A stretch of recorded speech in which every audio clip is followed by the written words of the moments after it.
Hello guys, welcome back to this channel. In this today's tutorial, I'll be showing you how to turn off keyboard sound on Android phone. Alright guys, here I'm going to show you that there is a sound when I'm typing on my keyboard, and I'm going to turn off the sound. So first of all, if we want to turn off the keyboard sound, we can go to our settings application, click on the settings application, and here we can click on sounds and vibration setting. Then we can click on system sound.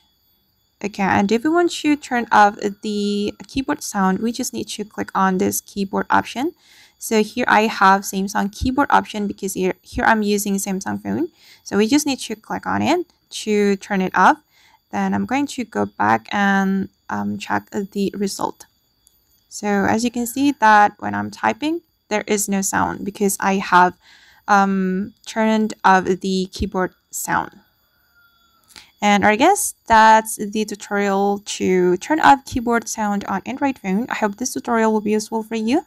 Thank you so much for watching, and if you found this video useful, don't forget to hit the like button, leave your comments, and also subscribe to this channel. See you on the next video.